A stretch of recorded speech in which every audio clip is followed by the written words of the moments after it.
Hello sir, ಹೇಗೆ? ಯಾಕೆ sir? ಏನು ಸರ್ ನೀವು ಹಾಂ ಸರ್, ನೀವು ಮೆಟೀರಿಯಲ್ ಸರ್ ನಾವು ಚೆಕ್ ಮಾಡೇ ಕಳಿಸ್ತೀವಿ. ಸರಿ sir, I am extremely sorry. ಇಲ್ಲ ಸರ್, ನಾನು ನೋಡ್ಬಿಟ್ಟು I will get back to you. Thank you. Bhaskar, Bhaskar. ಅಣ್ಣ ಯಾಕೆ ಟೆನ್ಷನ್ಲಿದೆಯಾ? ಏನಾಯ್ತು? ಫ್ಯಾಕ್ಟ್ರಿ ಕಡೆ ಹೋಗ್ತಾ ಇದೆಯಾ ನೀನು? ಹೋಗ್ತಾ ಇದ್ದೀನಲ್ಲ ಅಣ್ಣ, ಈಗಲೂ ಅಲ್ಲಿಂದನೇ ಬರ್ತಾ ಇದ್ದೀನಿ. ಮೊನ್ನೆ ಶರ್ಮಾ ಆ್ಯಂಡ್ ಕಂಪ್ನಿಗೆ ಮೆಟೀರಿಯಲ್ಸ್ ಕಳಿಸಿದ್ವಿ, ಅದನ್ನು ಚೆಕ್ ಮಾಡಿ ಕಳಿಸ್ತಾ? ಚೆಕ್ ಮಾಡಿ ಕಳಿಸಿದ್ದೀನಿ ಅಣ್ಣ. ಮೆಟೀರಿಯಲ್ಸ್ ಎಲ್ಲ ರೀಚ್ ಆದಮೇಲೆ ಅವ್ರ ಕಡೆಯಿಂದ ಫೋನ್ ಕೂಡ ಬಂದಿದೆ. ಫೋನ್ ಬಂದಮೇಲೆ ಏನಾಯ್ತು ಅಂತ ಗೊತ್ತಾ? ಯಾಕಣ್ಣ, ಏನಾರು ಹೆಚ್ಚು ಕಮ್ಮಿ ಆಯ್ತಾ? ಹೆಚ್ಚು ಕಡಿಮೆ ಆಗೋದಲ್ಲ ಭಾಸ್ಕರ್, ಅಲ್ಲಿ ಕಳಿಸಿರೋ maximum materials rejected piece. Check ಮಾಡಿದೆ ಯಾಕೆ ಕಳಿಸ್ತೀಯ ನೀನು? ಇಲ್ಲ ಅಣ್ಣ, ಎಲ್ಲ ಚೆಕ್ ಮಾಡೇ ಕಳಿಸಿದ್ದೀನಿ. ತಪ್ಪು ಮಾಡೋದು ತಪ್ಪಲ್ಲ ಭಾಸ್ಕರ್, ಗೊತ್ತಿಲ್ದಿರೋ ತಪ್ಪಿಗೆ ಕ್ಷಮೆ ಇದೆ, ಆದ್ರೆ ಅದೇ ತಪ್ಪನ್ನ ಸಮರ್ಥಿಸ್ಕೊಳ್ಳೋದು ದೊಡ್ಡ ತಪ್ಪು. ಯಾಕೆ ಸರಿಯಾಗಿ ಚೆಕ್ ಮಾಡದೆ ಕಳಿಸ್ತೇ ನೀನು? ಅಣ್ಣ ಅವತ್ತು 2 ದಿನ ಮಾತಾಡಬೇಡ. ನೀನ್ ಮಾಡಿರೋ ಬೇಜವಾಬ್ದಾರಿ ಕೆಲಸದಿಂದ ನಮ್ಗೆ ಎಷ್ಟೆಲ್ಲ ಲಾಸ್ ಆಗಿದೆ ಗೊತ್ತಾ? ಸೂರ್ಯ, ಏನಾಯ್ತು? ಭಾಸ್ಕರ್ ಯಾಕೆ ಬೈತಾ ಇದೀಯಾ? ಬೈದೆ ಸುಮ್ಮನೆ ಇರ್ತಾರ ಅಣ್ಣ? ಇವ್ನು ಚೆಕ್ ಮಾಡದೆ ಕಳಿಸಿರೋ ಮೆಟೀರಿಯಲ್ಸ್ ಇಂದ ನಮ್ಗೆ 50 ಲಕ್ಷ ಲಾಸ್ ಆಗಿದೆ.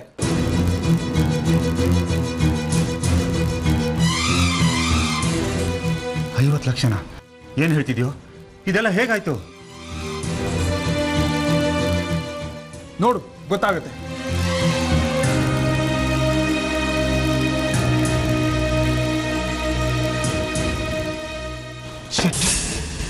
ಯಾಕೋ ಭಾಸ್ಕರ, ಎಲ್ಲ ಸರಿಯಾಗಿ ಮ್ಯಾನೇಜ್ ಮಾಡ್ತಿದ್ಯಲ್ಲೋ, ಏನಾಯ್ತು? ಅಣ್ಣ ಆ ಟೈಮಲ್ಲಿ ಅದಕ್ಕೆ ನಾವು ಹಾಸ್ಪಿಟ್ಲಿಗೆ ಅಡ್ಮಿಟ್ ಮಾಡಿದ್ವಿ ಅಣ್ಣ. ಅದ್ರ ಓಡಾಡ್ದಲ್ಲಿ ಸ್ವಲ್ಪ. ಸರಿ ಸರಿ, ಈಗ ಆಗಿದ್ದಾಗೋಯ್ತು. ಆಗಿದ್ರ ಬಗ್ಗೆ ಯೋಚನೆ ಮಾಡಿದ್ರೆ ಏನು ಪ್ರಯೋಜನ ಇಲ್ಲ. ಮುಂದೆ ಏನು ಮಾಡಬೇಕಂತ ಯೋಚನೆ ಮಾಡಬೇಕು. ಸೂರ್ಯ, ಮುಂದೇನು ಮಾಡೋದು? Meeting cancel ಮಾಡಬೇಕಷ್ಟೆ.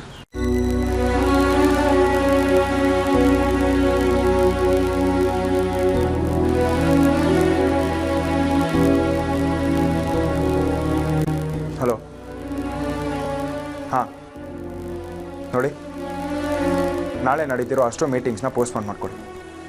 ಹೌದು ಗೊತ್ತಾಯಿತು, ಆಮೇಲೆ ಏನು ಆ್ಯಕ್ಷನ್ ತೊಗೊಬೇಕು ಅಂತ ನಾನು ನಿಮಗೆ ವಿವರಿಸಿ ಹೇಳ್ತೀನಿ. Keep me everything posted. Thank you. Surya, tension ಮಾಡ್ಕೋಬೇಡ ಕಣೋ, ಮುಂದೆ ಏನು ಬರುತ್ತೋ ಅದನ್ನು ಫೇಸ್ ಮಾಡೋಣ.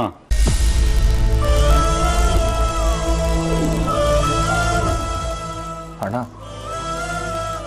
ಅದಕ್ಕೆ ನನಗೆ ನೀನು ಹೆಲ್ಪ್ ಬೇಕೋ? ಈ ಕಂಪ್ನಿ ಕಟ್ಟೋದಕ್ಕೆ ನೀನು ಅಪ್ಪ ಎಷ್ಟು ಕಷ್ಟಪಟ್ಟಿದ್ದೀರ ಅಂತ ನನಗೆ ಗೊತ್ತು ಅಣ್ಣ. ಇದನ್ನು ಸರಿ ಮಾಡೋದಕ್ಕೆ ನಿನ್ನ ಹೆಲ್ಪಿಂದ ಮಾತ್ರ ಆಗೋದು. ಸೂರ್ಯ, ರಿಲ್ಯಾಕ್ಸ್. ಆದಿತ್ಯನ ಕೇಸ್ ಒಂದು ಮುಗಿಲಿ, ಆಮೇಲೆ ವರ್ಷದೊಳಗೆ ಈ ಲಾಸ್ ಎಲ್ಲ ರಿಕವರ್ ಮಾಡಿದ್ರಾಯ್ತು. ಯೋಚನೆ ಮಾಡಬೇಡ ಕಣ ಭಾಸ್ಕರ್, ಆಗಿರೋದ್ರ ಬಗ್ಗೆ ಯೋಚನೆ ಮಾಡಬೇಡ. ಮುಂದೇನು ಮಾಡಬೇಕು ಅಂತ ನೋಡೋಣ.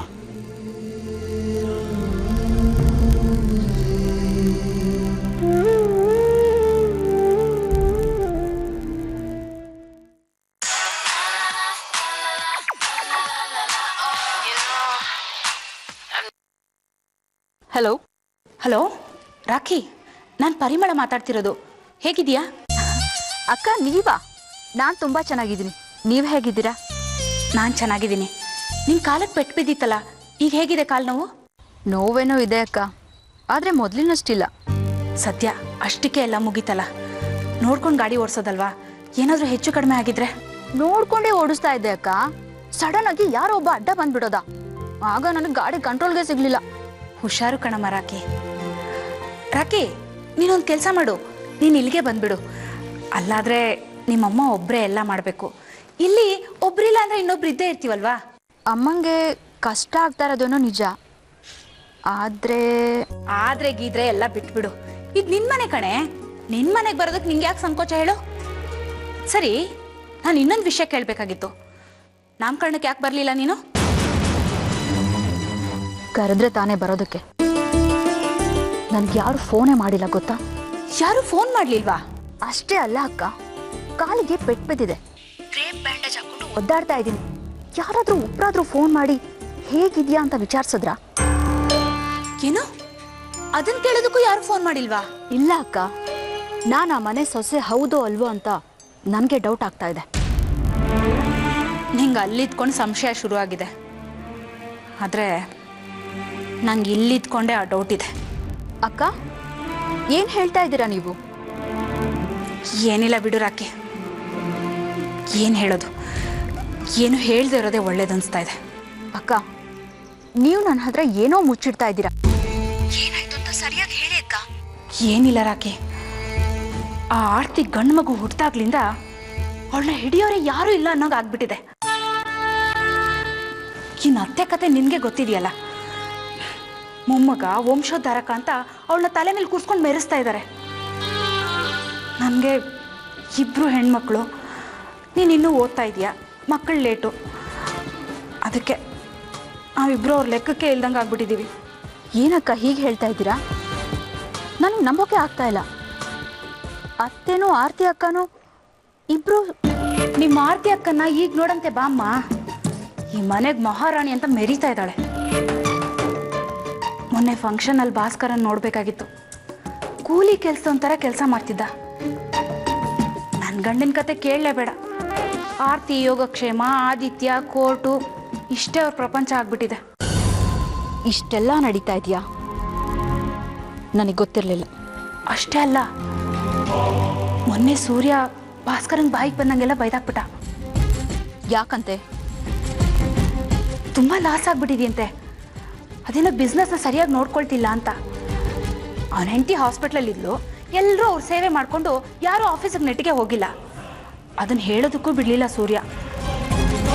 ಪಾಪ ಭಾಸ್ಕರ ಏನು ಮಾತಾಡದೆ ಸುಮ್ಮನೆ ನಿಂತಿದ್ದ ಗೊತ್ತಾ. ಆದರೆ ನೀನು ಇಲ್ಲಿದ್ದಿದ್ರೆ ಅದನ್ನೆಲ್ಲ ತಡಿಬೋದಾಗಿತ್ತಲ್ವಾ? ಅದಕ್ಕೆ ಹೇಳ್ತಾ ಇರೋದು, ನೀನು ಇಲ್ಲಿಗೆ ಬಂದ್ಬಿಡು. ನಾಳೆನೇ ಬರ್ತೀನಿ ಅಕ್ಕ, ಇನ್ನು ಖಂಡಿತವಾಗ್ಲೂ ಲೇಟ್ ಮಾಡೋದಿಲ್ಲ. ಬಾಯ್.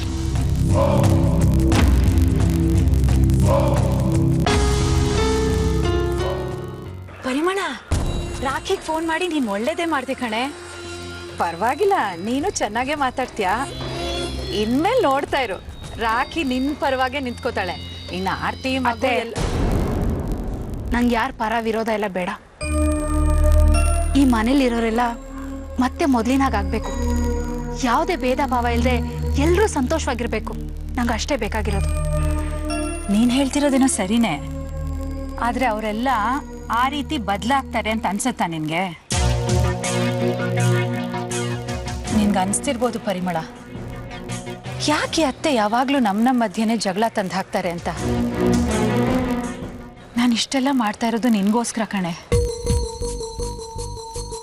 ನಾನು ಚಿಕ್ಕ ವಯಸ್ಸಲ್ಲೇ ಗಂಡನ ಕಳ್ಕೊಂಡೆ.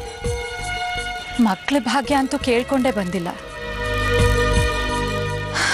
ಗಂಡನ ಮನೇಲಿ ಯಾರಿಗೂ ಬೇಡವಾಗಿ ಅನಾಥಲಾಗಿ ಈ ಮನೆಗೆ ಬಂದು ಸೇರ್ಕೊಂಡೆ. ಆದ್ರೆ ನೀನ್ ಹಾಗಲ್ವಲ್ಲ, ಎಂಥ ಒಳ್ಳೆ ಗಂಡ ಇದ್ದಾನೆ, ಮುತ್ತಿನಂಥ ಮಕ್ಕಳಿದ್ದಾರೆ. ಆದ್ರೆ ಈ ಮನೇಲಿ ನಿನಗೆ ಸಿಗ್ಬೇಕಾದ ಸ್ಥಾನ, ಮಾನ, ಗೌರವ ಎಲ್ಲ ಸಿಗ್ತಾ ಇದೆಯಾ? ಯೋಚನೆ ಮಾಡು.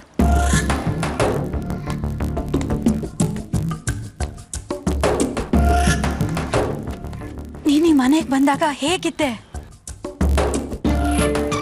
ರಾಣಿ ಥರ ಮೆರಿತಾ ಇದ್ದೆ. ಆದ್ರೆ ಈಗ ಎಲ್ಲ ಉಲ್ಟಾ ಪಲ್ಟಾ. ನಮ್ಮ ಅತ್ತಿಗೆ ಅಂತೂ ನಿನ್ನ ಮಕ್ಕಳು ಅವ್ರ ಮೊಮ್ಮಕ್ಕಳೇ ಅಲ್ವೇನೋ ಅನ್ನೋ ಹಾಗೆ ಆಡ್ತಾರೆ. ಹೌದು ಅತ್ತೆ, ಈಗೀಗ ನನಗೂ ಆ ಸಂಶಯ ಬರ್ತಿದೆ. ಅನ್ನಿಸ್ತಾ ಇರತ್ತಾ? ಹೆತ್ತು ಹೊಟ್ಟೆ ಕಣೆ ನಿಂದು, ಸಂಕಟ ಆಗೇ ಆಗತ್ತೆ.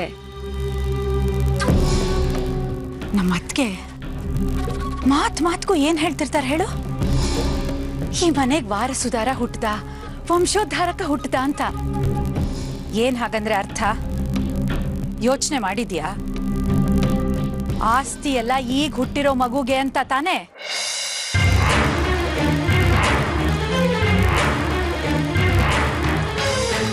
ನೀನಿನ್ನೂ ಹೀಗೆ ಸುಮ್ಮನೆ ಇದ್ರೆ ಇವರೆಲ್ಲ ಸೇರ್ಕೊಂಡು ನಿನ್ನ ಮಕ್ಕಳ ಕೈಗೆ ಚೊಂಬು ಕೊಡ್ತಾರಷ್ಟೇ. ಅತ್ತೆ, ಏನು ಹೇಳ್ತಿದ್ದೀರಾ ನೀವು? ಸತ್ಯನೇ ಹೇಳ್ತಿದ್ದೀನಿ. ಸತ್ಯ ಯಾವಾಗಲೂ ಕಹಿನೇ ಪರಿಮಳ, ಅರ್ಥ ಮಾಡ್ಕೋ. ಅದಕ್ಕೆ ನಾನು ಹೇಳ್ತಾ ಇರೋದು, ರಾಖಿನ ಇಲ್ಲಿ ಕರೆಸ್ಕೋ. ರಾಖಿ ಇಲ್ಲಿ ಬಂದರೆ ನಮಗೆ ಬಲ ಬಂದ ಹಾಗಾಗತ್ತೆ. ಆಮೇಲೆ ಅವಳಿಗೆ ಸರಿಯಾಗಿ ತಿಳಿಸಿ ಹೇಳಿ ನಮಗೆ ಹೇಗೆ ಬೇಕೋ ಹಾಗೆ ನಡೆಯೋ ಹಾಗೆ ಮಾಡೋಣ. ಆದರೆ ಒಂದು ವಿಷಯ, ನಾನೇನೋ ನನ್ನ ಹೊಟ್ಟೆ ಸಂಕಟ ತಡೆಯೋಕ್ಕಾಗದೆ ನಿನಗೆ ಒಳ್ಳೇದಾಗಲಿ ಅಂತ ಈ ಮಾತೆಲ್ಲ ಹೇಳಿಬಿಟ್ಟೆ. ನೀನು ಇದನ್ನೆಲ್ಲ ಹೋಗಿ ನಿನ್ನ ಗಂಡನ ಹತ್ರ ಹೇಳ್ಬೇಡ ಪರಿಮಳ. ಆಮೇಲೆ ಅವನು ಹೋಗಿ ನಮ್ಮ ಅಣ್ಣಂಗೆ ಹೇಳಿಬಿಟ್ರೆ ಎಲ್ಲರೂ ಸೇರಿಕೊಂಡು ನನ್ನ ಮನೆಯಿಂದ ಹೊರಗೆ ಹಾಕ್ಬಿಡ್ತಾರೆ. ನಾನು ಎಲ್ಲಿಗೆ ಹೋಗಲಿ ಹೇಳು? ಇಲ್ಲ ಅತ್ತೆ, ನಾನೇನು ಹೇಳೋದಿಲ್ಲ ಅತ್ತೆ. ಇದನ್ನೆಲ್ಲ ಹೋಗಿ ಅವ್ರಿಗೆ ಹೇಳಿದ್ರೆ ನಿಮ್ಮ ಜೊತೆಲಿ ನನ್ನೂ ಮನೆಯಿಂದ ಹೊರಗಡೆ ಹಾಕ್ಬಿಡ್ತಾರಷ್ಟೇ. ಅತ್ತೆ ತುಂಬ ಥ್ಯಾಂಕ್ಸ್ ಅತ್ತೆ. ನಾನು ಇದನ್ನೆಲ್ಲ ಯೋಚನೆನೇ ಮಾಡಿರಲಿಲ್ಲ. ನೀವು ನನಗೆ ಎಷ್ಟೆಲ್ಲ ಹೆಲ್ಪ್ ಮಾಡ್ತಿದ್ದೀರಾ. ನಾನು ಏನೇ ಮಾಡಿದ್ರು ನಿಮ್ಮ ಋಣ ತೀರ್ಸೋಕ್ಕಾಗೋದೇ ಇಲ್ಲ. ಅಷ್ಟು ದೊಡ್ಡ ಮಾತಾಡಬೇಡ ಕಣೆ ಪುಟ್ಟಿ. ನಾನು ನಿನ್ನ ತಾಯಿ ಥರ. ನಾನು ಯಾವಾಗಲೂ ನಿನ್ನ ಜೊತೆನೇ ಇರ್ತೀನಿ. ಹಾಂ? ಅಯ್ಯೋ, ಮನೇಲಿ ಒಂದು ರಾಶಿ ಕೆಲಸ ಬಿದ್ದಿದೆ, ಬೇಗ ಹೋಗಿ ಮುಗಿಸೋಗು. ಇಲ್ಲದಿದ್ರೆ ಅದಕ್ಕೂ ಅದಕ್ಕೆ ನಿನ್ನೇ ಬೈತಾರೆ. ಹಾಂ? ಸರಿ ಅತ್ತೆ.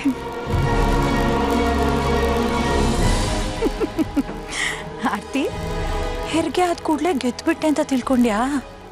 ಏನು ಈ ಮನೆಗೆ ಹೀರೋಯಿನ್ ಆಗಕ್ಕೆ ಹೊರಟಿದ್ಯಾ?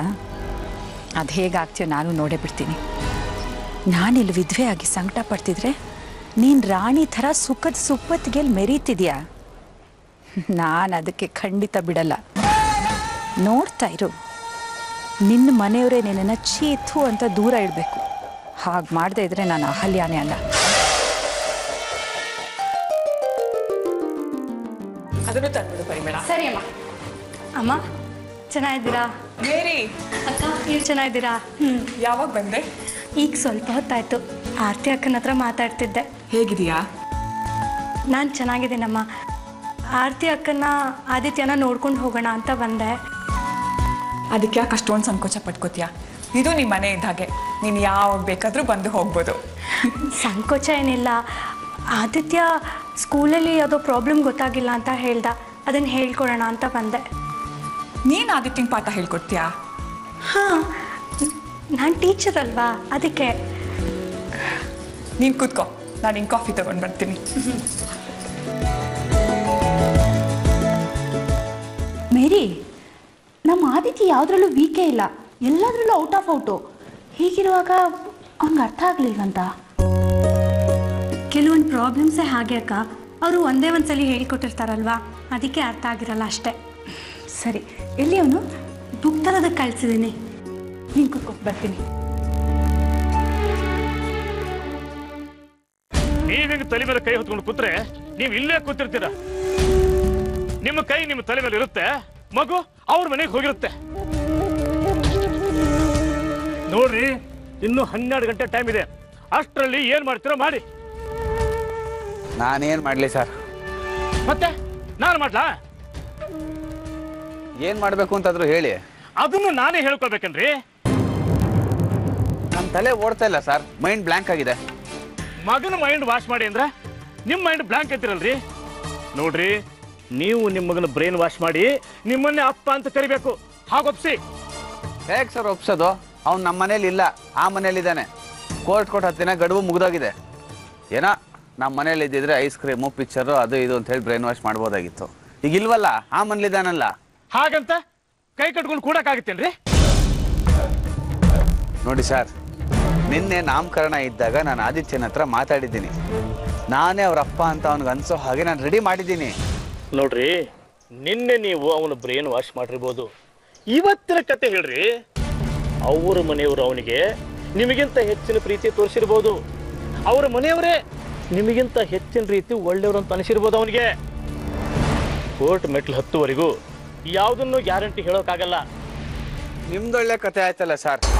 ಮಾತಾಡೋಕ್ಕಾಗಲ್ಲ ಅಂದರೆ ಹೆದರ್ಸ್ತೀರಾ, ಮಾತಾಡಿದ್ದೀನಿ ಅಂತ ಹೇಳಿದ್ರು ಹೆದರ್ಸ್ತೀರಲ್ಲ ಸರ್. ಈಗ ನಾನು ಏನು ಮಾಡಬೇಕು?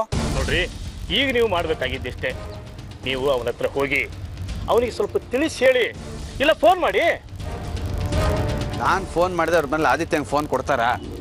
ನಿಮ್ಮ ಬುದ್ಧಿಗೆ ಅಷ್ಟು ಎಲ್ಲ ನಾನೇ ಹೇಳ್ಕೊಡ್ಬೇಕೇನ್ರಿ? ಅಲ್ರಿ, ನೀವು ನಿಮ್ಮ ಹೆಸರಲ್ಲೇ ಯಾಕ್ರಿ ಫೋನ್ ಮಾಡ್ತೀರಿ? ನಿಮ್ಮ ಮಗನ ಫ್ರೆಂಡ್ ಹೆಸರಲ್ಲೇ ಮಾಡಿ. ನಿಮ್ಮ ಮಗ ನಿಮ್ಮ ಕಡೆ ಇದ್ದಾನಿಲ್ಲ ಅಂತ ಕನ್ಫರ್ಮ್ ಮಾಡ್ಕೊಳ್ಳಿ.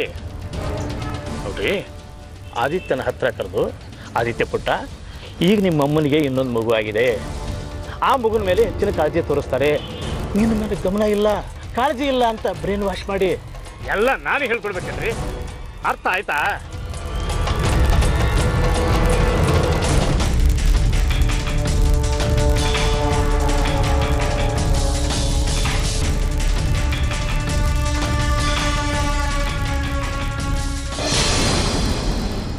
ಈಗ ಹೇಗಿದೆ?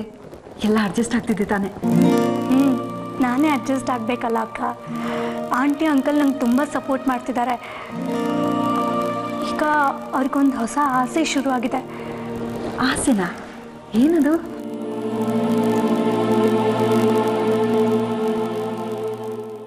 ಅವರಿಬ್ಬರಿಗೆ ನಾನು ಶಶಾಂಕ್ ಜೊತೆನಲ್ಲೇ ಇರಬೇಕಂತೆ.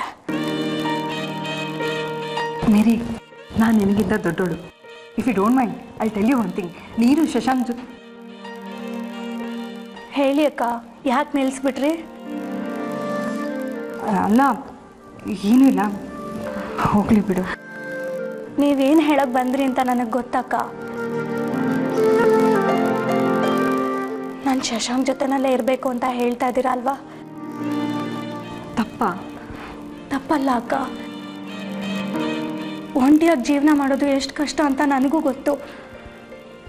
ಆದರೆ ಒಂದಲ್ಲ ಎರಡಲ್ಲ, ಹೆಜ್ಜೆ ಹೆಜ್ಜೆಗೂ ನಾನು ನೋವು ಅನುಭವಿಸಿದ್ದೀನಿ.